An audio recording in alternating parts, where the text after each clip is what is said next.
अस्सलाम वालेकुम। अल्लाह पाक दी ज़ात जी सब नूं इज़्ज़तां देवे।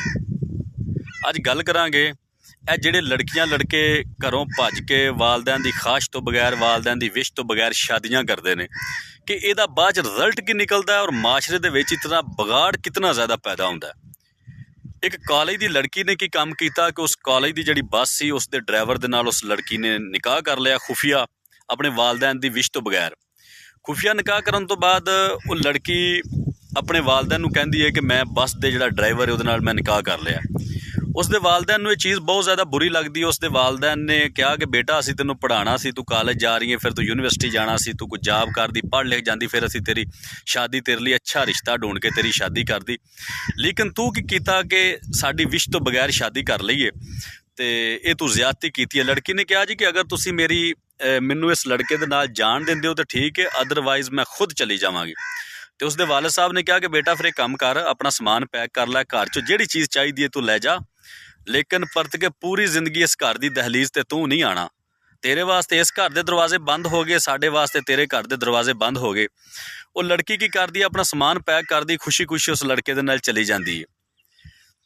अच्छा, जिंदगी बसर करना शुरू कर देंदी है। अरसा 5 या 6 साल तो बाद वो लड़की अपने एक रिश्तेदार नूं मिलदी है, करीबी नूं शहर दे विच। वो रिश्तेदार उन्होंने अपने घर लै आंदा है। घर आंदे ने ते लड़की बहुत ज़्यादा रोंदी है। वो रिश्तेदार सोचता कि शायद इस लड़की नूं पछतावा है कि मैं अपने वालदैन तो दूर हाँ, या उस घर दे विच जिहड़े लड़के दे नाल चली गई है बस वाले ड्राइवर दे नाल, मे बी उहदे कोले तंग होवे।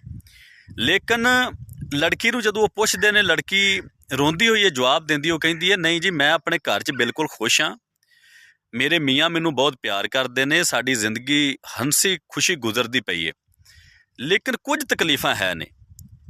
एक तो उन्हें कहा मैनू पछतावा है सारी जिंदगी रहेगा कि मैं अपने वालदैन तो दूर हो गई, भैणां भाइयों तो दूर हो गई, जिहड़े वालदैन ने मैनू पालिया, इतना प्यार किया। वालदैन तो ज़्यादा अपनी बेटी नूं प्यार कोई नहीं जे कर सकदा। इतना प्यार किया, भैणां भाइयों बाकियां ने इतना प्यार किया, मैनू पढ़ाया लिखाया, मेरा हर नाज हर नखरा वेख्या, लेकिन मैं उन्हां दी इतनी इंसल्ट करवाई, उन्हां दियां सारियां चीज़ां नूं मैं एक पलक झपकन तो पहले मैं तबाह करके चली गई। ये तो उन्हें क्या मैनू पछतावा सारी जिंदगी रहेगा। उसने कहा कि अल्लाह ताला मैनू माफ़ करे। इस तो बाद उन्हें कहा कि सब तो बड़ा पछतावा मेरे वास्ते ये वे जिहड़ा मैनू बार बार मैं जिंदा लाश बन के जिहदे वास्ते फिरनी हाँ। वो उन्होंने कहा कि पछतावा ये वे कि मेरी एक 2 साल की बच्ची है, तो मेरे मियाँ जदों नमाज पढ़ते हैं, नमाज पढ़ तो बाद रो के दुआ करते हैं, गिड़गिड़ा के दुआ करते हैं कि या बारी ताला मेरी जिहड़ी ये बेटी है ना, ये अपनी माँ ते ना जाए, या बारी ताला मेरी बेटी अपनी माँ ते ना जाए, या बारी ताला मेरी बेटी अपनी माँ तरह घरों भज के शादी ना करे। वो लड़की कहती है कि एक ऐसा पछतावा है कि ना मैं जिंदा वा तो ना मैं मुर्दा वा। पछतावा इस तरीके वे, उन्हें कहा कि मेरे मियाँ मेरे तो बगैर नहीं बचते, मैं अपने मियाँ तो बगैर नहीं बचती, एक दूजे तो नहीं सा बचते, तो तां ही तो एक दूसरे के नाल नस के चले गए, शादी कर ली। लेकिन उन्हें कहा दुख ये वे कि नाल बैठिया होया, नाल रहिंदिया होया, एक दूजे नूं इतना प्यार करदिया होया, मेरा मियाँ फिर भी नहीं चाहता कि मैं अपनी मेरी बेटी मेरे ऊपर जाए। उन्हें कहा कि इस वास्ते पछतावा मैनू सारी जिंदगी रह जाएगा।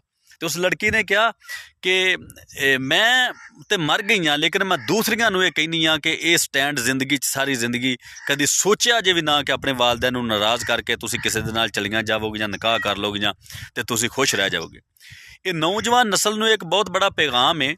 मैं कहना वा कि असीं जिहड़े नौजवान लड़के साडे हुंदे ने या साडीआं भैणां ने या साडीआं धीआं ने, जिहड़ी भी ये स्टैंड लैंदी है, एक बारी मेरी वीडियो जरूर सुन लिया जी। इस तो बड़ा पछतावा जिंदगी च तुहानू नहीं होना। अगर तुसी अल्लाह ना करे एक कदम उठा लिया तो जिंदगी तुहाडी जिंदा लाशां बन के तुसी फिरोगे, तुहाडी आकबत भी खराब तो तुहाडी दुनिया भी खराब।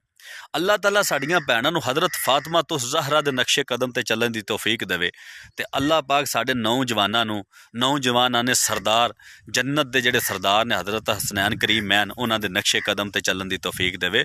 वसलाम, तुहाडा भाई असगर वरिया।